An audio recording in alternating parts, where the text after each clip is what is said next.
Hello, everyone, and welcome to day 2 of Propulsion Swimming's coverage of the British Paraswimming International Meet in Sheffield 2021. I'm your host, Scott, and with me, as always, is my friend Dan. And this week, or on today's show, and for the rest of the week's shows, we have former Paralympian Jack Bridge. How are you doing, Jack? Welcome back. All good. Thank you very much for having me. Yeah, looking forward to another night of swimming. Some great swimmers this morning in the heats. It's time to see if they can turn up in the final and do it again tonight. Definitely. I think we saw multiple British records get broken this morning. We had a world record. There's so much good racing to look forward to. Absolutely. I mean, I've listed about 10 swims that have blown my mind almost. I could literally list them out for you. Hannah Russell qualified for Tokyo in 100 backstroke. Rhys, Dunn and Stephen Clegg also did in the 100 backstroke. Rhys, Dunn also broke the British record in the 100 backstroke. I think it was a minute point, was it 4 off the top of my head? I can't remember what it was. Oh, minute point 6, sorry. Fantastic swim from him. Minute point 46. Yeah, that's it. That's why I got it muddled up. Rebecca Redfern qualified in 100 breaststroke. Scott Quinn was just off his European record in 100 breaststroke. I believe Gavin Roberts hit a PB in 100 breaststroke as well. More British records. Grace Harvey in 100 breaststroke. I think that record stood for like 17 years, something ridiculous like that. Oh, it's just monster swims. And then it just continues. Lyndon Longhorn, again, broke a British record, this time in a 50 backstroke. 1996, that record that lasted for. Jeez. Unfortunately, I think he's pulled out of the 50 backstroke. I don't think you can qualify for it at Tokyo. Is that right, Jack? That's right, yep. Yeah. So I think he's just going to focus on his 50 breaststroke tonight. Yes, yeah. And one more, Susanna Hex, British record in 100 breaststroke, and that one stood since 1994.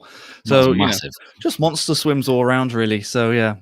So we've got loads of racing tonight. There's 100 breaststrokes, there's 50 breaststrokes, 100 back, and 50 backs. And obviously, Jack, the breaststroke is going to catch your eye. Absolutely, and I'm just really looking forward to watching Scott go as quick as he can. I think his world record was broken last year. I think that now stands at around a 104.1, I think, and Scott's PB is a 65.1, I think. So hopefully Scott can go quicker than he went this morning. You know, he's miles under the qualification standard that he needs to achieve to be, selected on the team. Let's just see how fast he can go tonight. That, as you say, the shackles are off. It's time to just let loose and see how quick he can really go and see how much hard work he's been putting in over the past kind of 18 months in the lead up to trials that should have happened last year, but are now happening this year. Definitely. There's going to be some really fast swims tonight. Yeah, absolutely. But I think as this stream, if you guys are watching the stream at home, everyone will know the news that His Royal Highness, the Duke of Edinburgh, passed away this morning, and they're just having a minute's silence on poolside. Great stuff. Well, we will join them until racing is ready to go.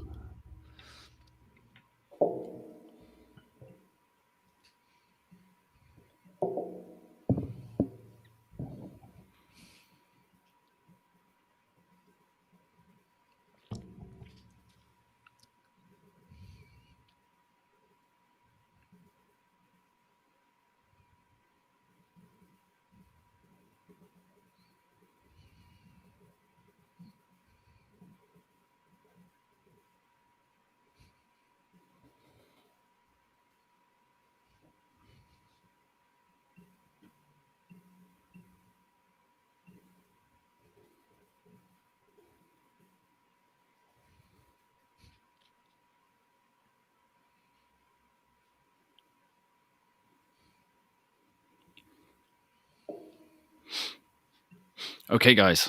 First race in the water. Women's 100 meters backstroke. Who are we looking forward to? Well, there's 3 names that stand out to me, and that's Stephanie Millward, Hannah Russell, and Abby Kane. 3 Brits going for qualification. Hannah Russell posted a qualification standard this morning in her heat. Steph Millward was just outside that qualification standard, but hopefully she can go under the 111 needed to put her name on the list. And also Abby Kane, I think she needs to go a little bit quicker. Her qualification time is a 107.6. So, those 3 Brits are the ones I'm watching out for in this race, and hopefully Hannah can go quicker than she went this morning. Like we said last night, what I noticed on Twitter this morning, I think it was Abby Kane's coach posted about how she always swims very easy in the heat swims. She will very regularly go 6 or 7 seconds faster in finals in events like this, which we spoke about it a bit yesterday. Not the way most of us would do it, but if that's what works for her, that's what works for her. I mean, I think she swam a personal best in the 200 IM yesterday, and that was the format that she did it. So it clearly works.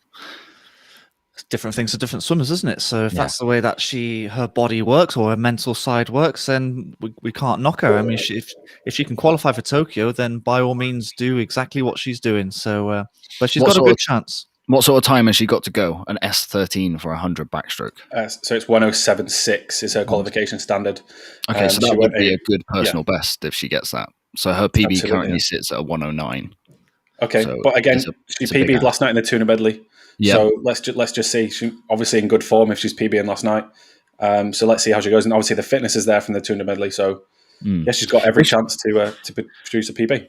She was silver medalist at the 2016 Olympics or Paralympics, if I remember correctly, in 100 back. So it seems crazy that her personal best is slower than the qualifying standard for this Olympics. That probably has something to do with Sophie Pascoe moving down a class.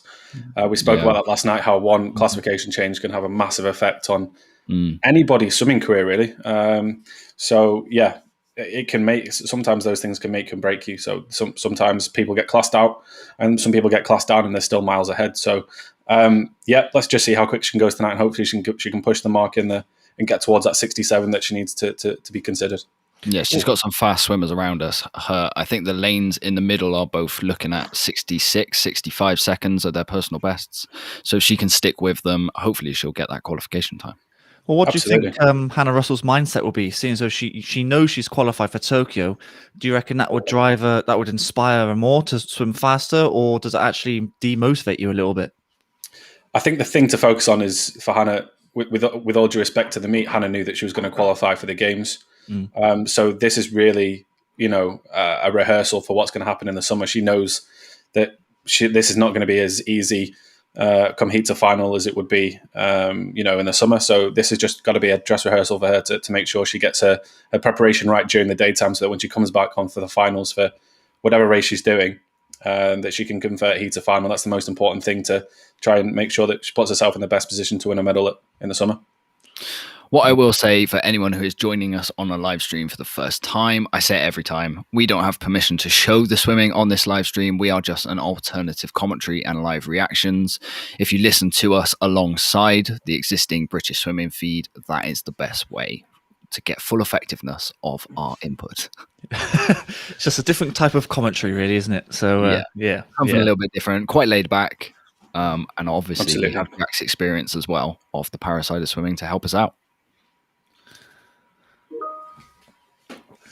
So it's just one final of this, isn't it? There's no B final. This is a straight A final. Is that right? Yeah. I mean, looking at the heats this morning, there were 2 or 3 heats of a lot of these races. But this evening, there is only one B final, which is kind of a surprise. I thought they would have more finals. But when you look at the schedule is set to play out until 6:15.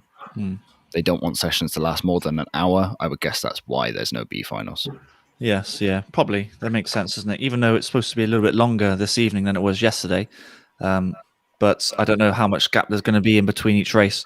But we'll see. But it looks like Hannah Russell has taken it out strongly here. Great start, yeah. Good body length already, actually. And it's only, getting to the 50-meter mark now. Yeah, that's Hannah. She's a born sprinter, and she's naturally quite twitchy. So, she always takes her first 50s out quite strong. So, yeah, 10 and 32.8, that's a really good split for her. Definitely is. Her personal best is a 106, so she's got to come back in a 34. Yeah, which is about right, isn't it? It's about right. Yeah, right on pace. And actually, she's killing this field here. Yeah, from a racing point of view, mind you, got to remember there's different classifications. So even though she touches the wall first, doesn't mean she wins the race. Absolutely. The confusing thing, if you like, if you're new to para swimming. So we don't know who's actually won until we see the results sheet come up at the end when everyone's finished. So yeah. But she has gone a 108.7, I believe that is. So just off her personal best, but a good 2.5 second improvement from this morning. Yeah, really good conversion.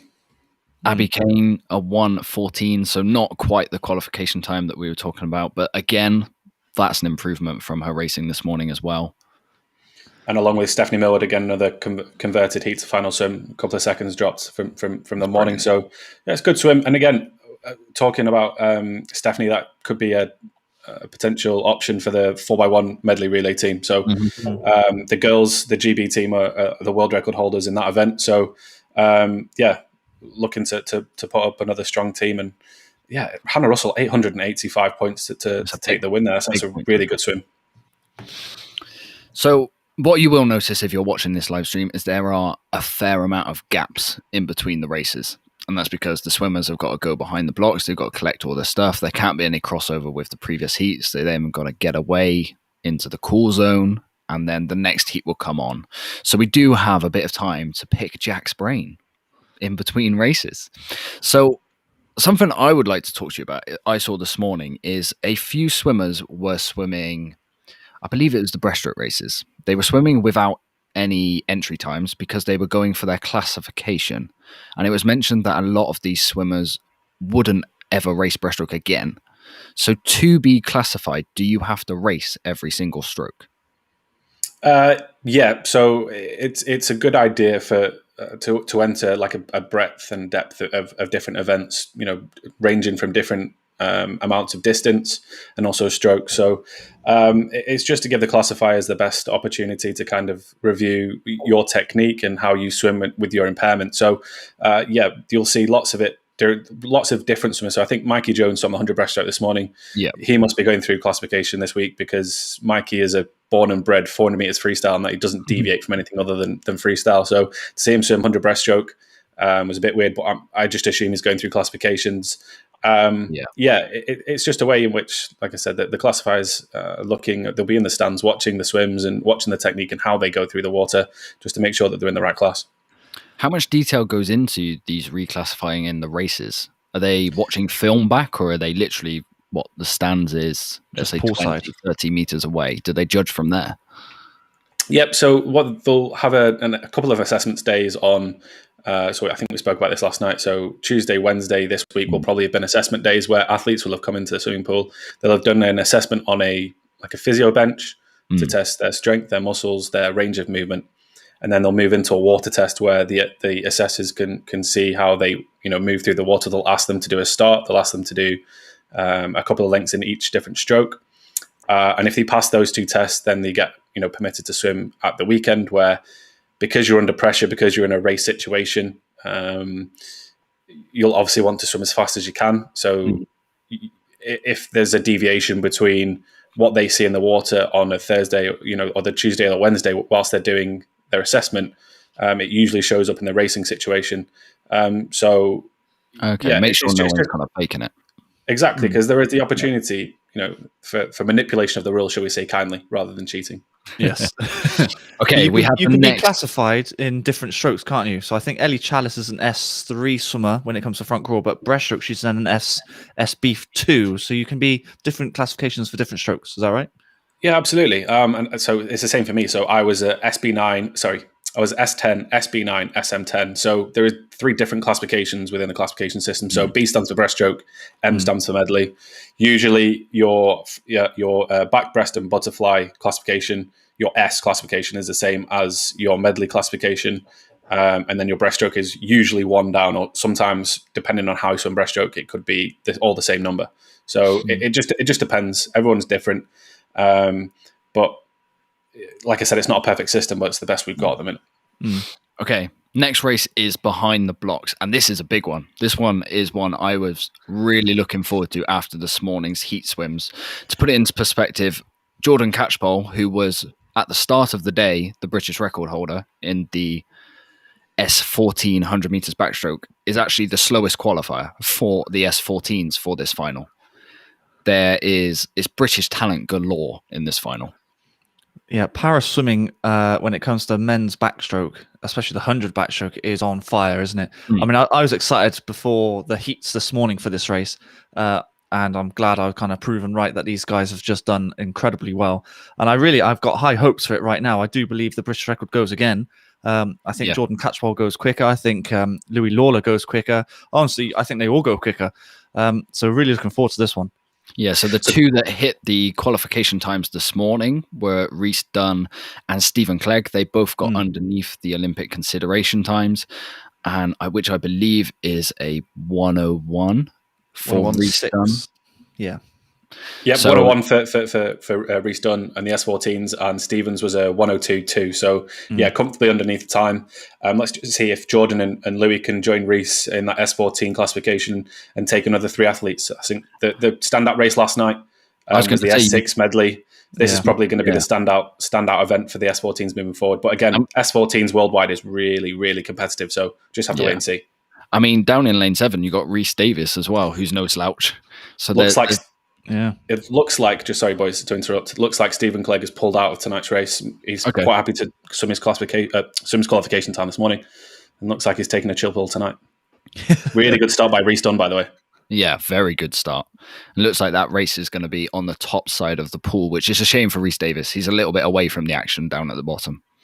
I'd say he's more suited to the 200 backstroke, Rhys Davies, anyway. Not that, like you say, he's not a slouch 100 backstroke at all. But position-wise in the pool, it'd be better if he was up there with Jordan Catchpole and Louis Lawler and all that sort of side of it. But yeah, it does look like the swimmers are keeping up with Rhys Dunn here. Is he going to drop below a minute here? That'd be a really special time. He took it out in a 28.7, so that's not slow. Have you guys got the world record there? I do. Yeah. 59.2. Ooh. Well, he has broken a minute. 59.96. Great swim. Louis Lawler underneath the and it looks like Louis Lawler and Jordan Catchpole might have got that qualification time as well. So there will be 3 S14 swimmers in consideration for the Paralympics. Massive swim. That is awesome. I mean, if you take a look at the female S6 and the 200 IM, we might get 1, 2, 3 in the medals there. This could potentially be the 1, 2, 3 in the men's S14 100 back. Awesome. I mean, it's great when my predictions come right. They've all gone faster. Really good swim. Really good swim. God, so is 3 the maximum you can take, or is it literally you can take 3 is the maximum? Yeah. So they've got 965 points. Massive total. Yeah. He's going to be pushing for that gold medal in the summer. And we don't even know if he's rested. Like, Rhys could be coming into this race on a mini taper and can go again for the World Series later in the season. So there's one in Indianapolis next week. There's one in Berlin later in the summer. And I'm sure there's one in, off the top of my head, I can't remember what it is. Oh, sorry. There's European Championships in Madeira. Yeah. So that's one to look out for the GB Summers as well. It's interesting, actually. I was listening this morning, and I think a few of the swimmers who hit the consideration times at Manchester were told that those times would be considered, even if they didn't go that fast today. So it feels like they've taken a lot of pressure off for this meet. Yeah, absolutely. I think the past 18 months has been really difficult in terms of just trying to navigate your way around the different training opportunities, and hopefully a few more athletes later in the season, as they get access to their swimming pools and facilities again, can put their names forward for consideration. Like I said, I mentioned Jessica Jane Applegate yesterday. She's definitely one to look out for in terms of 200 freestyle S14. So I'm sure there's a few more athletes up and down the country who are looking forward to getting back in the pool and racing hard and trying to post a consideration time before we get to Tokyo Paralympics. Do we know any reason that she's not here? Because I know she's not had regular access to a swimming pool at all. She's been on a tether in a hot tub in the back garden. Yeah. That's probably the reason why. Yeah. That's probably the reason why, just not having a facility to train. So she's based in Norwich, and she thinks she trains at the University of East Anglia. Pool there. Just kind of second guess myself then. Down in Norwich. So it's a really good pool, really good facility there. So, I'm sure when they open on Monday that she can get back to some kind of hard graft and training. I know she's been doing stuff outside the pool, but I'm sure she's, chomping at the bit to get back in, doing some hard work before the games in the summer. Yeah, so we were speaking to Casey Crowhurst's mum, weren't we? And Casey hasn't had any real access to swimming at all, and yet she's been hitting PBs. So, these sort of miracles do happen, but, for it to be more... for these results to be better and more consistent, they do need access to this pool, and hopefully when pools do open up on Monday, the training can really start to begin. Absolutely. Yeah, it is interesting. We had a podcast with Russ Barber, and he spoke about the fact that after a week of training after the previous lockdown, a fair few swimmers were back into really good shape after just 1 or 2 weeks. They were back smashing out aerobic sets again. So that water fitness can come a lot quicker than you'll expect. Especially if they're doing stuff outside the pool. I think keeping some level of cardiovascular endurance going whilst you're at the pool is a really good idea. And in case it's just muscle memory just coming back and getting them back into the swing of things more than anything else. Okay, next race is in the water. The women's 50 meters breaststroke. And we do have a new world record holder. We do. She broke the world record yesterday as well for a race I now can't remember off the top of my head. It was the 150 IM, that's right. IM. Yeah, so she's on flying form at the moment. No Brits in this race. So I was going to pick Jack's brain. How would you approach this race? Because 50 breaststroke, 100 breaststroke, and 200 breaststroke are all completely different races. We spoke to Marco Koch, and he literally says that there's different strokes per race, didn't he? So how would you approach it, Jack? There's different strokes. Well, if you watch an idea of what different strokes looks like, if you watch a 200 meters freestyle, you can see, specifically like people like Jimmy Guy or Duncan Scott, you'll see they have different strokes for different segments of segments of their race, and breaststroke's the same. So as you go through the first 50 on 100 breaststroke, the idea is to just try and stay as high as possible, keep your hips as high as possible. But obviously, lactate takes over at some point during the second 50, and it's all about kind of stroke rate and making sure you're not slipping through the catch. So your technique does change, and when you come through that second 50, it's all about rate and all about trying to maximize your streamline ability so that you're not losing time. So for me, 50 breaststroke was all kind of keep my hips as high as possible, and it was the same principle I went into the 100 with, just try and cruise through the first 50, and then try and keep the hips as high as possible in the back 50 and hold out for dear life to make sure you got a decent time and a decent finish. It's all about stroke count though. Yeah. Now I did learn for paraswimming, because we talked about yesterday how some of the breaststrokers aren't breathing every stroke. They keep their head down. It's just up to them. The actual ruling is as long as your head breaks the surface of the water on every stroke, you don't actually have to breathe. And it's the same for able body. Oh, interesting. That's really interesting to know. So it makes sense for people to kind of keep their head down at that position, because as you spoke last night, keeping the hips high is the most important thing, especially when your legs aren't working. That's a nice bit of research from you there, Scott. The commentator did the job for me. I'm not going to claim that one. Well, that's interesting. Yeah. Well, I didn't know that, and I've been swimming for X amount of years, so that's actually really interesting to know. I didn't know able-bodied were able to do that as well. So. Not that I'd give it a go, because you need the oxygen to keep going, especially on a 200, obviously. But very interesting. Yeah. Well, they were just saying it's all about making the right stroke for you, especially when you're a para swimmer. That it's not one defined technique that makes you good. Yeah, absolutely. And I think we didn't mention him in the previous race, but just a shout to Jacob Bleach as well, who again converted heat to final. Finished in a 107 there. So I went at 68 this morning. So a really good swim from him, and he's one to watch out for again for that medley relay spot. We don't know how good the rest of the disciplines are in terms of strokes, but fingers crossed they can pull a team together.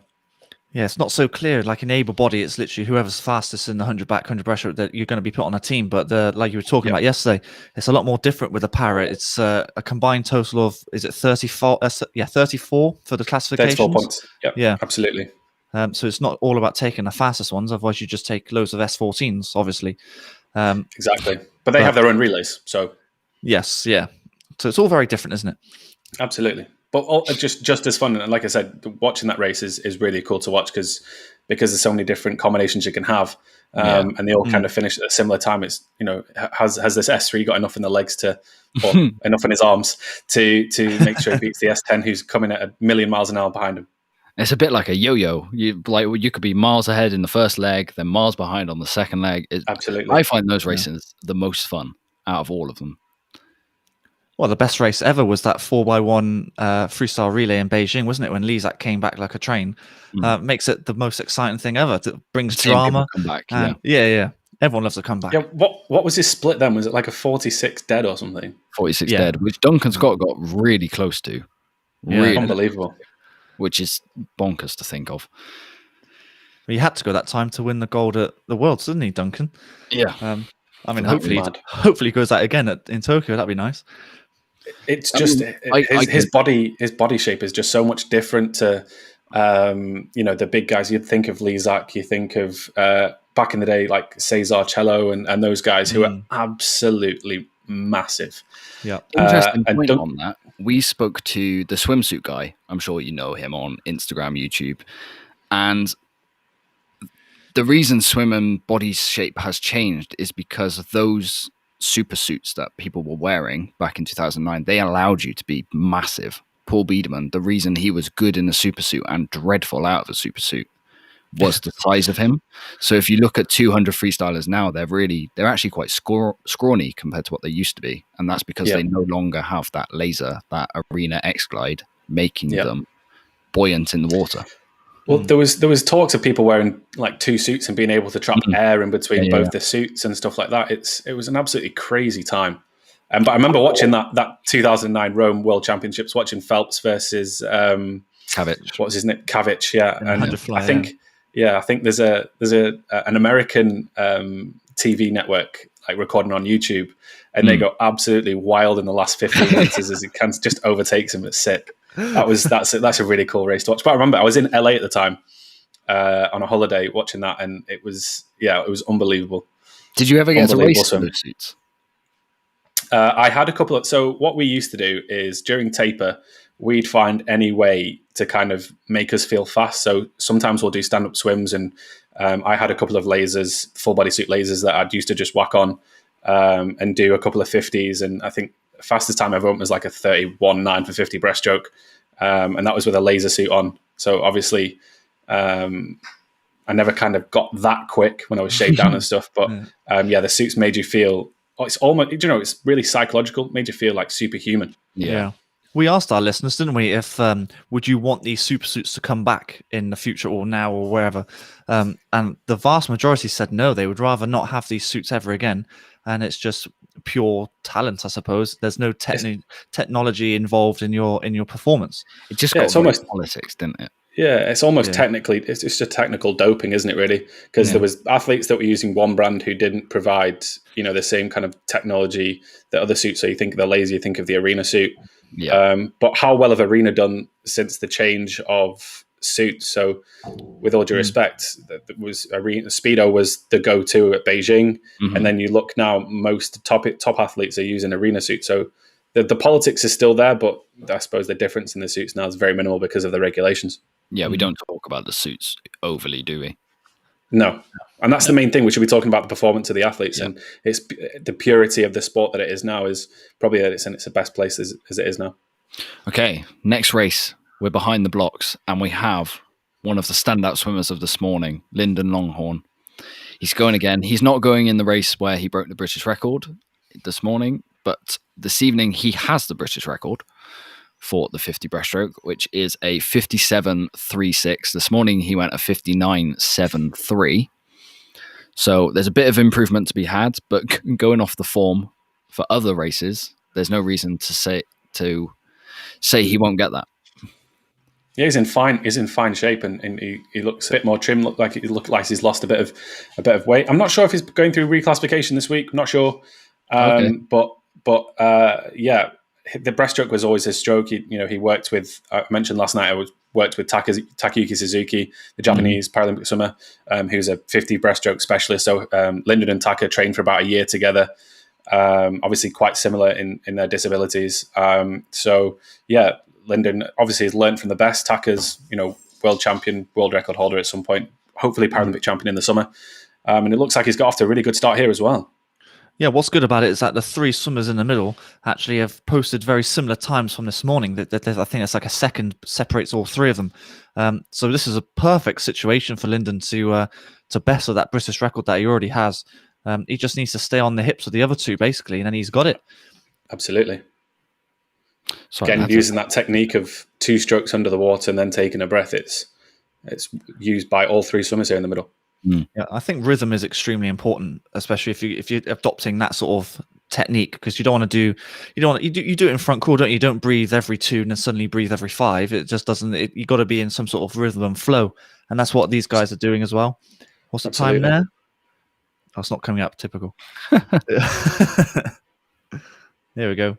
Oh, it's just over a minute. So he's a little bit slower than what he was this morning. Is that right? Yeah, but again, he swam twice this morning, so that's obviously going to have an effect on his performance tonight. I think, because there's the hour break in the middle, so the second session didn't get going till 20 past 11, was it? So I think he'll be swimming in maybe has he got a race tomorrow? Probably no. He probably might have a day off tomorrow, unless he's doing. I can't see him doing the 200 meters freestyle. So you can come back and then go again for maybe. That might be. Is that going to be him? He might do the 50 freestyle. Who knows? I mean, so far that might be his. But he's done 6 races so far in 2 days. Yeah, that might be his. That might be his meet done. So that's a really good few days for Lyndon, and he can really take a lot of learning opportunities from here and kind of implement that for the next kind of run if he wants to go to Paris in 3 years' time. Well, what would his recovery be like for someone like Lyndon? Would it take longer for him to recover, or would it be quicker? I suppose that's for Lyndon to find out. I think he'll go through a cool down and swim down, post race as we all do, as we all did when we swam. But then he might find other ways, like go for a bath back to his hotel room, hot and cold bath to kind of get the blood circulating, flowing, and blood capillaries opening up and closing to get the blood flow going. Yeah. Who knows? But a really good positive week for Lyndon, and here's hoping it's a springboard for him to make some teams in the future. I'd say so. As of right now, he's the swimmer of the meet for me. It's just whether someone can overtake him or not. But Lyndon is the swimmer of the meet in my eyes. And if that's his meet over, then he's done really well. I mean, all credit to him and his training and his coach, and he's done fantastic. Halfway through day 2, and you're naming your swimmer of the meet. That's punchy.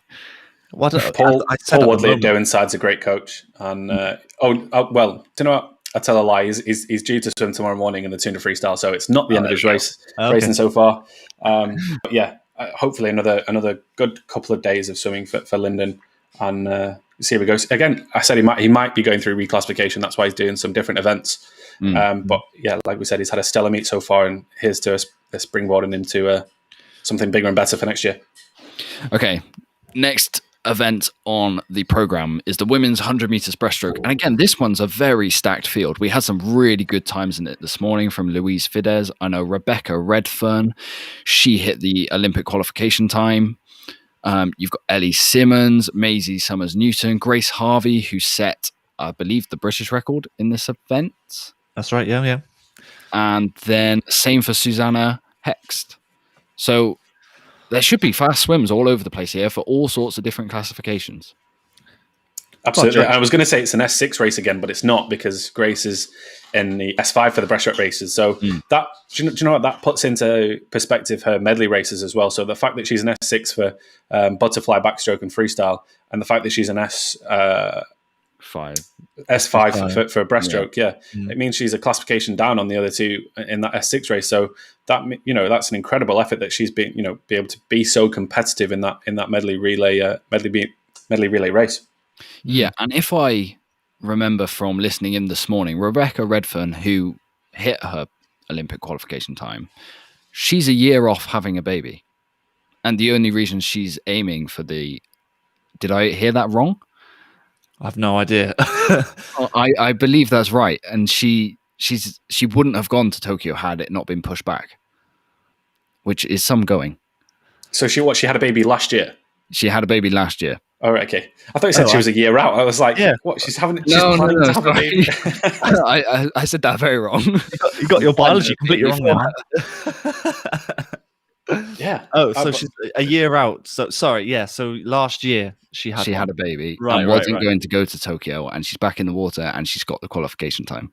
Wow, that's just incredible. Some people are just superhuman, aren't they? Some people can just do it, and clearly she's one of those people that can just pull out a performance, even though she's been, well, it's not a year, Scott. It's 9 months. That's the duration of pregnancy. So just so you know. Yeah, all right. But she is the world champion in this event as well. Yeah. Yeah. Be interesting to see where that puts her in the world rankings for the last kind of 12 months or so. But again, I think that the big races, Ellie Sims was just outside of qualification standards. So that sits at 1:39.7. So she's got a bit of time to take off from heat to final. I think Maisie was underneath that qualification standard. So I think Louise Fidesz, she's got to take off another couple of seconds to make sure she puts her name on the list as well. But she did really well. Yeah, she did really well this morning, especially having Rebecca Redfern next to her, pushing each other along. I think that's why they both swam so fast this morning. Absolutely. Well, we said this yesterday. It would be great to have the two S6s next to each other because then they can spur each other on a little bit. But as it happens, it's all spearhead, and so we've got Maisie on the one side, Ellie on the other side. That's just the way it is, unfortunately. But we started the meet saying we couldn't understand why they weren't spearheading the heats, and actually we've gone back on ourselves and said I wish they didn't spearhead the finals. I'm with you. I think, but I suppose it's replicating what's going to happen in Tokyo. So the finals will be spearheaded. So it just makes sense for athletes to go through that process. But Ellie will be used to swimming in an outside lane, but every lane is exactly the same. It's 2.5 meters by 50. Just kind of like I said, exactly. Blank everything else out and go again. Stroke rate's really, really strong stroke in the middle of the pool here. Louise Fidesz and Rebecca Redfern, really good strong techniques. Do you reckon is breaststroke now becoming a strong stroke? Like you have to have a very powerful arm, upper body strength to be able to do a solid breaststroke swim. Absolutely, because it's almost as if you watch the elite men, Olympic men go through breaststroke, it's almost like they're fly kicking now. Their kick is so narrow. I know it's a bit technical. It gets really technical at some point. Some people are spying on people and trying to get different angles of how different swimmers are swimming the stroke. But it's a really interesting stroke and one that just keeps developing and people find new ways to get quicker and quicker. Yeah, our conversation with Marco Koch, he said it might get to the case soon where the only way to referee this new stroke is to put underwater cameras under every swimmer and to make sure they're not fly leg kicking. Yeah.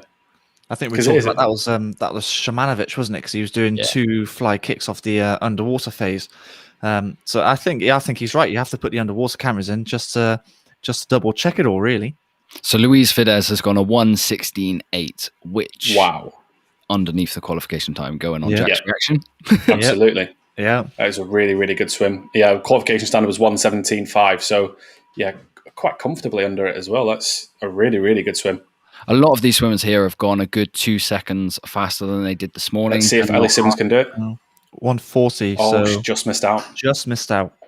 But let's put that into perspective. She did qualify in the 200 medley yesterday, so she'll put in consideration time to be on the team. She'll probably be swimming 100 breaststroke at Tokyo.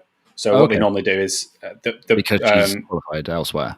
Yeah, they'll let her swim in the event as well. So as long as she meets the minimum qualification standard that the IPC put together for the meet, she'll be allowed to swim. So it's similar to what happened to me at London. I was allowed to swim the 200 medley, 100 backstroke, and the 100 breaststroke. So So Ellie's strongest events are the 200 IM and the 400 freestyle, with the odd bit of 50 freestyle as well in there. Yeah, absolutely. So obviously, she's not known, especially for her breaststroke, but to be a good IM swimmer, you do have to be fairly decent at breaststroke. Absolutely. And she's kind of picked up on the baton of Liz Johnson, who's commentating for British Swimming this week, and Charlotte Henshaw, who has moved on to paracanoe. So Ellie grew up around Liz and around Charlotte in the 100 breaststroke, and obviously it's a really good stroke for a medley development. So it's a really strong swim, and hopefully she'll be competitive again in the summer. I would have thought she'd be going anyway for the relays. I think she'd be quite strong at the is there a 4x2 relay, 4x200 freestyle relay at Paralympics?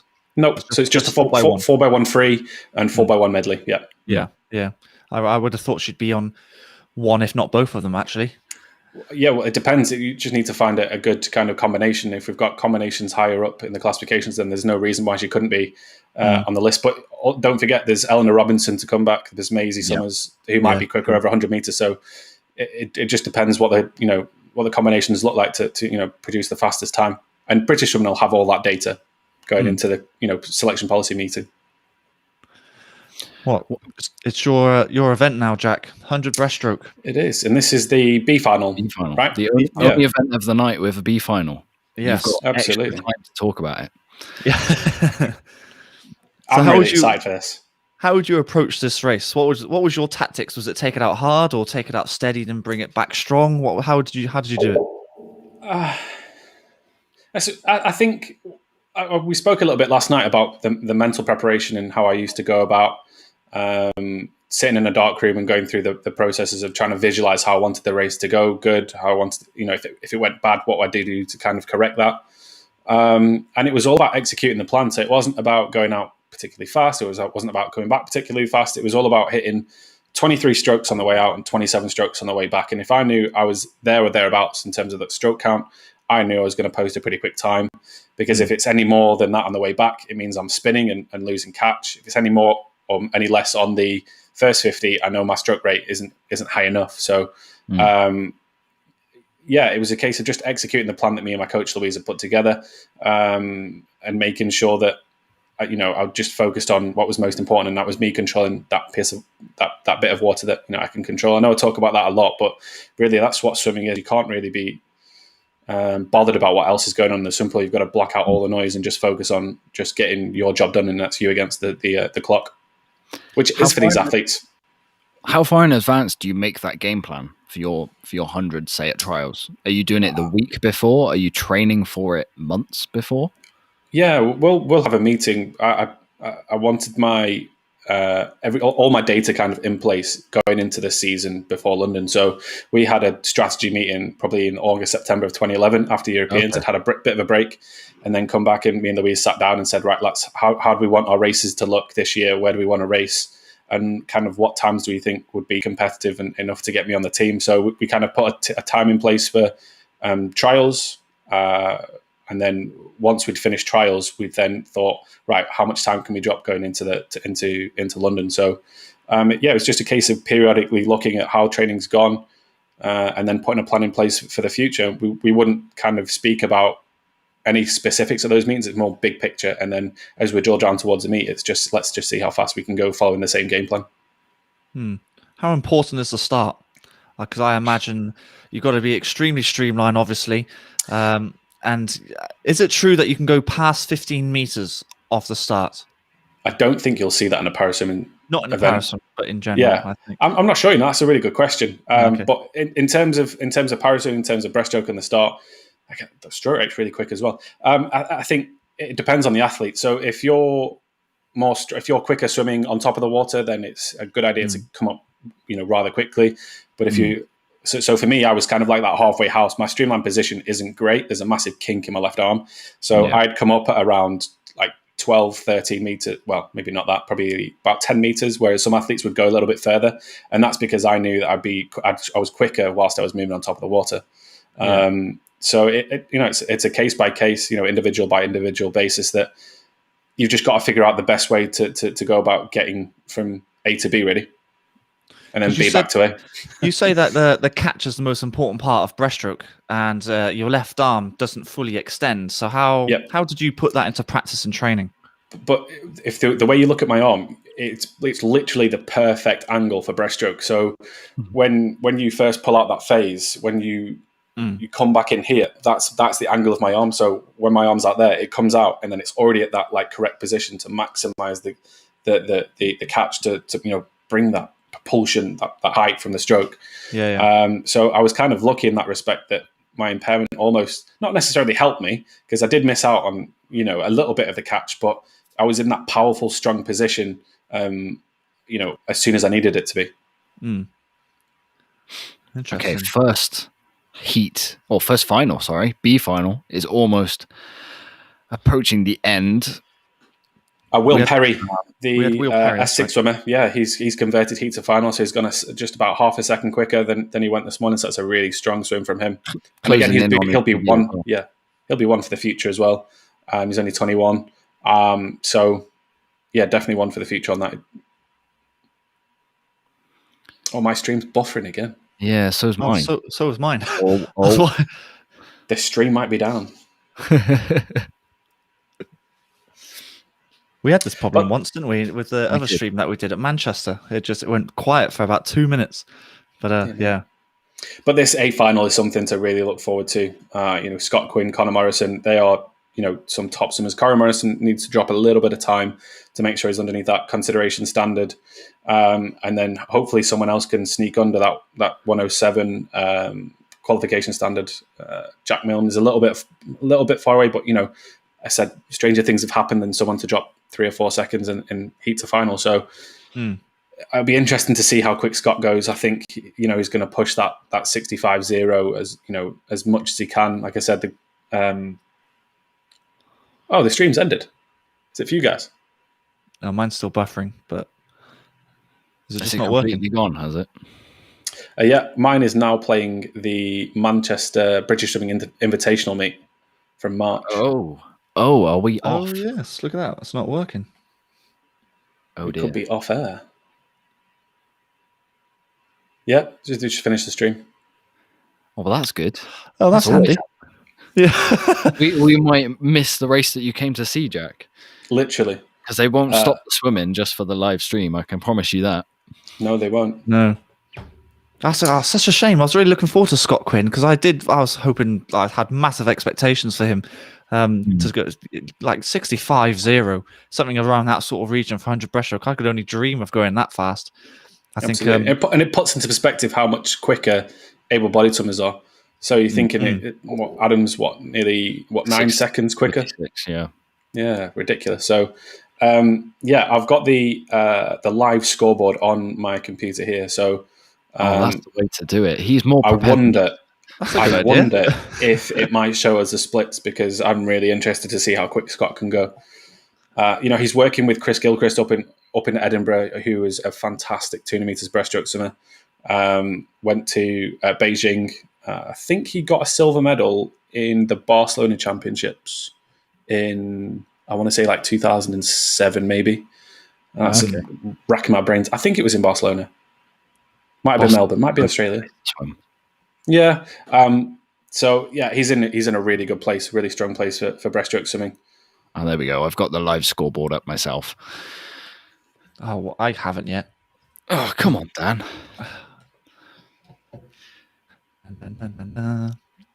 It's definitely working, I assume. Like, swimming hasn't actually stopped then.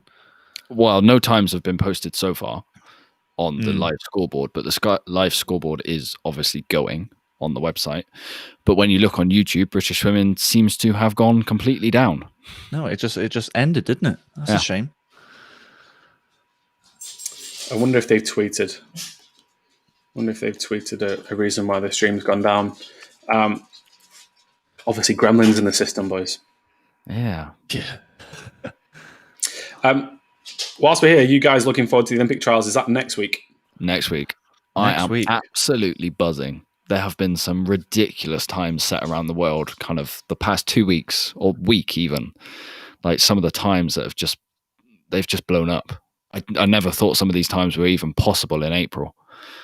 I'm excited to see the British swimmers kind of match it, and I'm expecting them to. There's some really, really strong swimmers out there, and especially the younger ones coming through. I'm really excited to see them. Any standouts? There's some events that we seem to struggle on. I think the women's distance freestyle events, the qualification time is so hard, and I think that's because of Katie Ledecky's ridiculous world records. So it's really hard to qualify for those. But there's some events where we might just potentially win it. I mean, we've got a crazy prediction, even though it feels crazy, but it's not. I do think Duncan Scott has a great chance of getting gold in that 200 free. I really do. Really strong. I think the 4x2 relay is looking really strong as well, because there could be 6 guys going 147 or below. It's just ridiculous. Do you think James Guy and Duncan Scott will both make the qualifying standard? I see. We have a wager on our podcast. we had a wager on this, so we both actually wanted to pick the same person. Yeah. Which says it all, but Dan got there first. So whoever loses the wager, we're going to do a set of 750s off 4 minutes. Whoever loses has to do an extra 2 at the end. So Dan's gone Tom Dean for the second spot in the 200, and I've gone James Guy.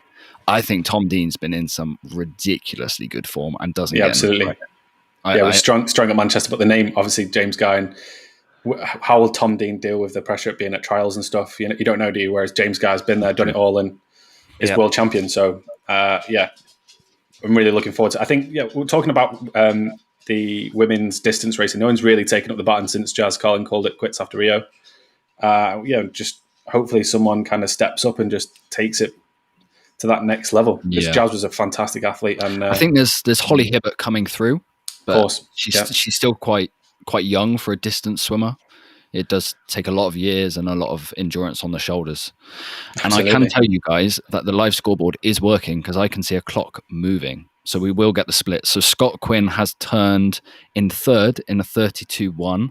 Conor Morrison has turned second in a 31.9. And Gavin Roberts turned first in a 31.8. Oh, that's rapid. Okay, from Conor and Gavin.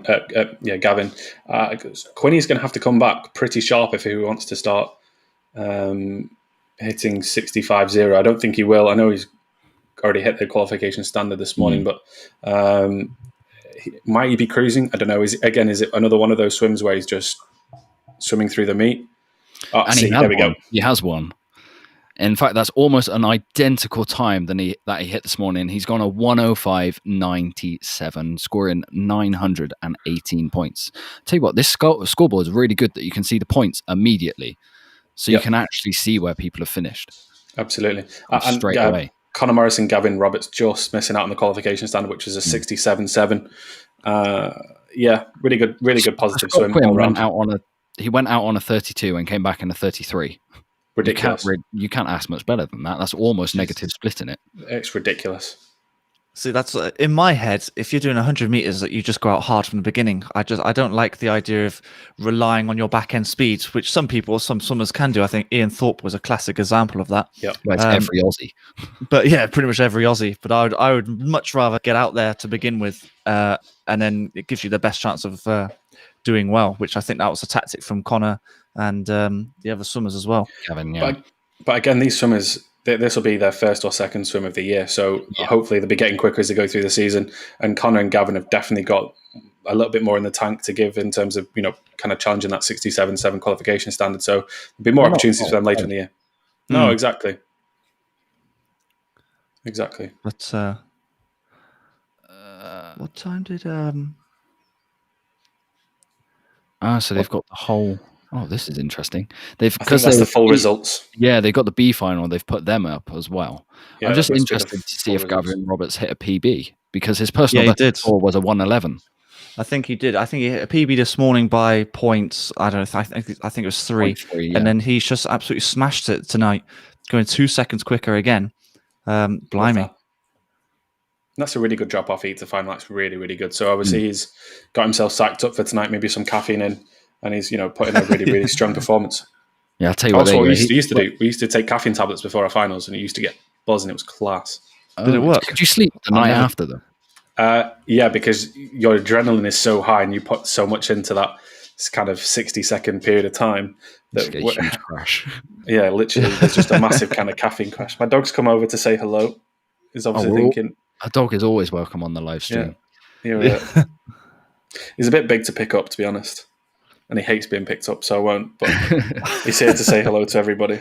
My one's downstairs. So last 2 swims of the night, 50 backstroke.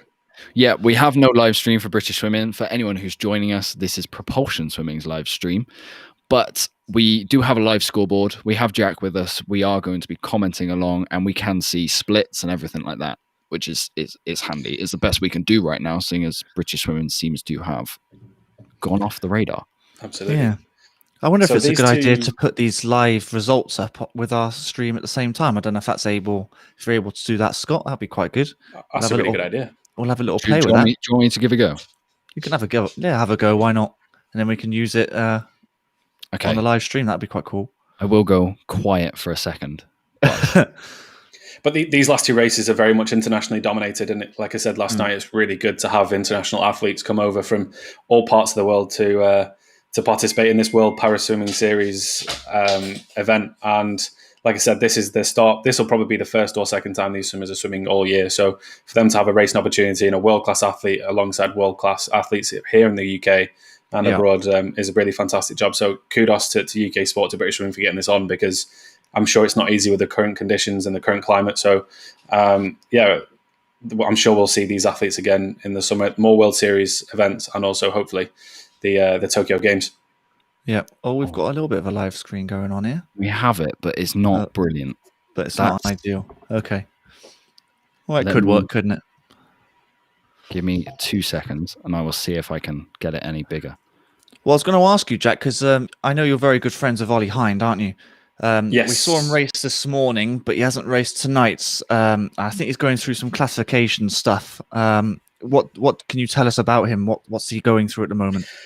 So Ollie is an absolute legend in the paraswim game. First met Ollie on my first weekend. He was in my classification at that point in time. He was an S10. And he got reclassified in the summer of 2011 down to an S8, along with his brother, Sam Hind. And he took the European Championships that summer by absolute storm. I think he won the 400 freestyle, won the 200 meters individual medley, was really competitive in the 100 backstroke. From there, he went on to win in London. He won the 400 free, the 200 medley. And his kind of stock just rose and rose from there.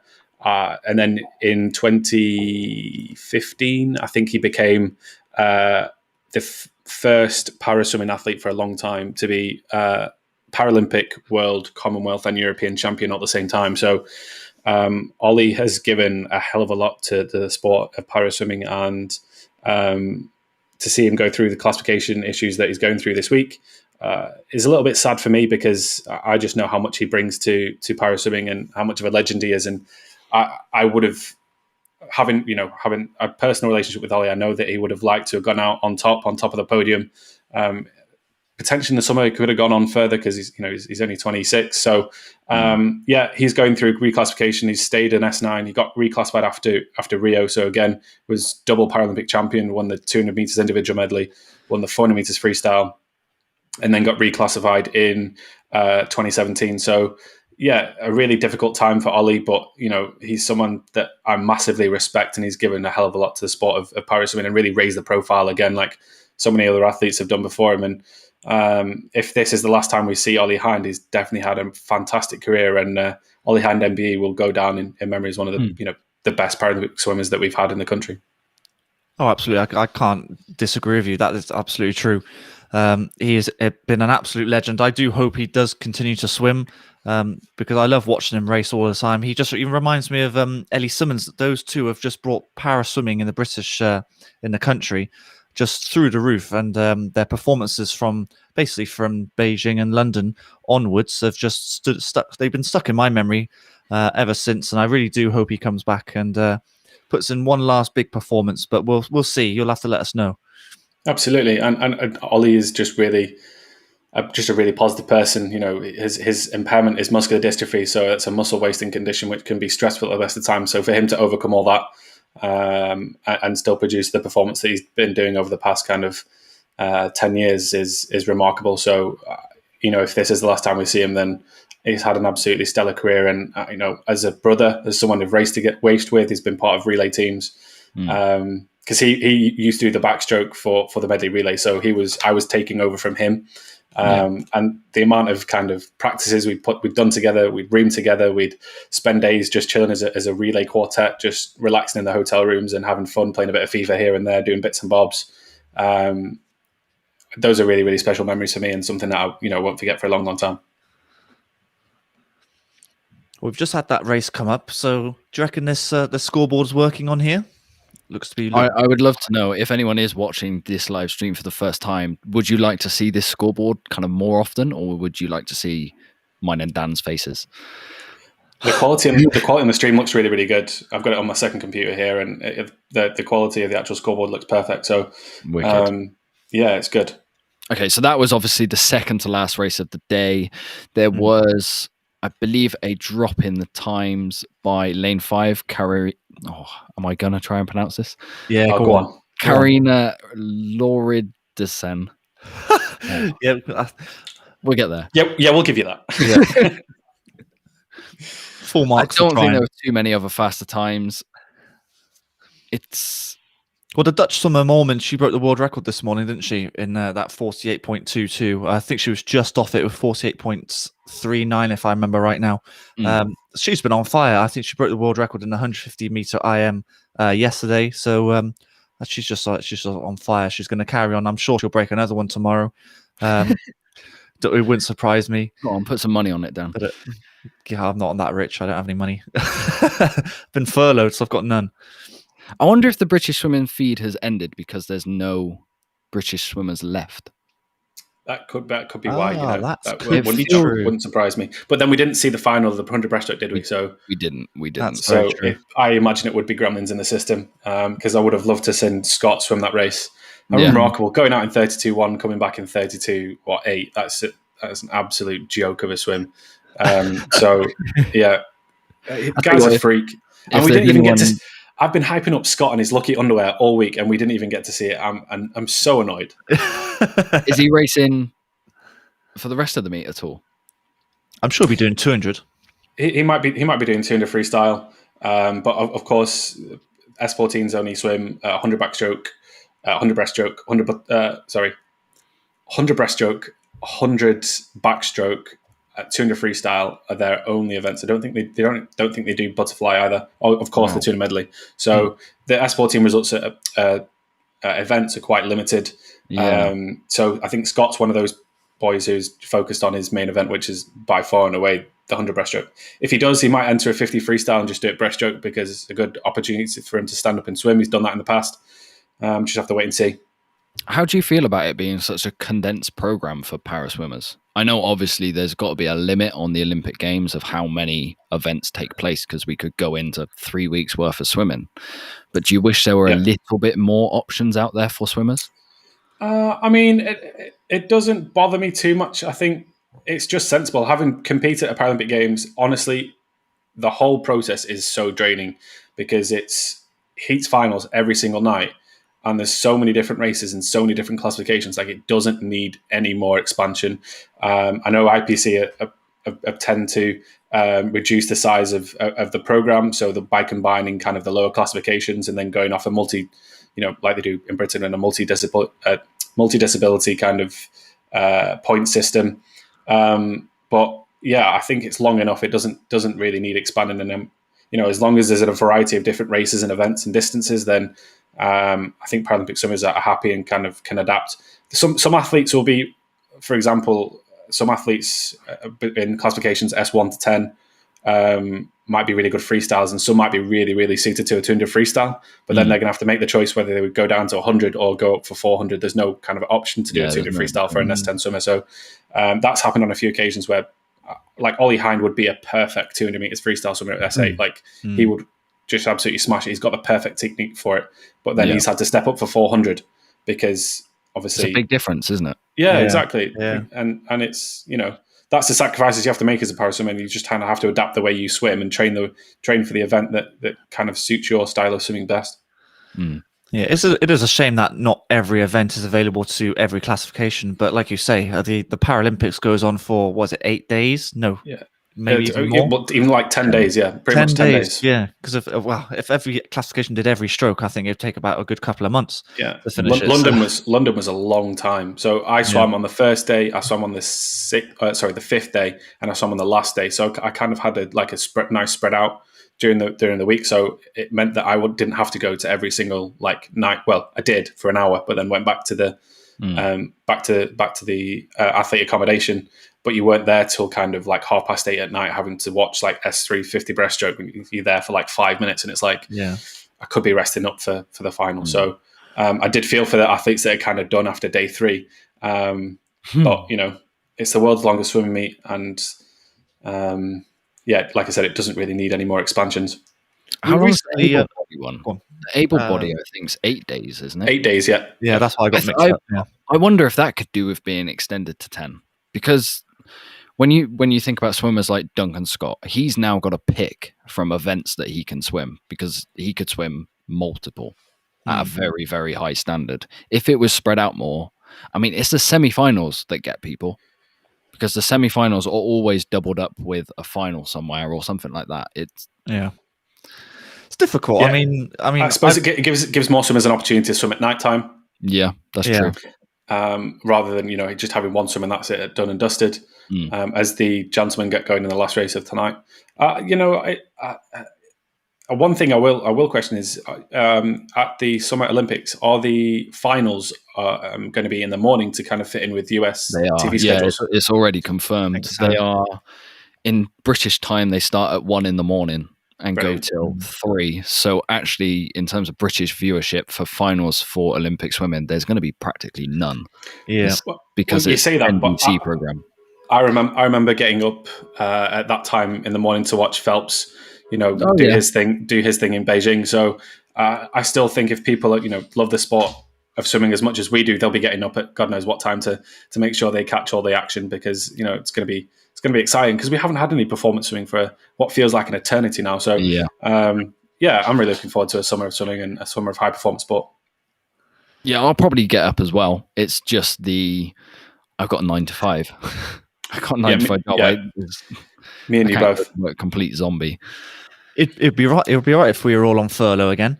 I can stay up as long as we want, no problems. I don't have to get up in the morning. But but it kind of throws a spanner into the works in terms of athletes having to prepare. Yes, for a different mindset. Yeah, because everyone's used to swimming heats in the morning, finals at night time. So to have that flipped on his head will be quite difficult, and something that I'll need to have a lot of planning in. Do they get up earlier? There's loads of different questions that can be asked from the athletes.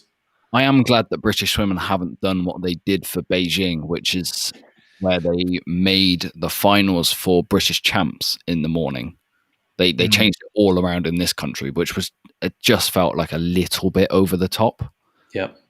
So they've kept it the same this year. The only time you're going to race differently is for the Olympics, and by that time you're going to have time to adjust. Well, we spoke to Russ Barber about it, and it's the change in training. So you do your hard sessions in the morning, so you get yourself ready. So you're preparing potentially for a final in the morning. That's the way that he would did it. But there's pointless doing it finals in the morning in April. I mean, you're not going to change your sleeping patterns now, are you? No. So it's pointless doing that. I could understand it if it was in June, like literally a month before. That would be fine, but not when it's 3-4 months out. It doesn't make sense. Yeah, there's plenty of time to make the adjustments between the trials and the actual game. So, we'll just let's see how everyone adapts over it, because it's the same for everybody, right? Yeah, everybody will be used to swimming in the morning and finals at night time. So let's just see how it all pans out in the summer. Some athletes will cope and some won't. Okay, well, racing is done for tonight's meet. Unfortunately, the British swimming feed went down. We've done our best up to that point. We will obviously be back for tomorrow's evening session with Jack again, if he's happy to join us. Absolutely.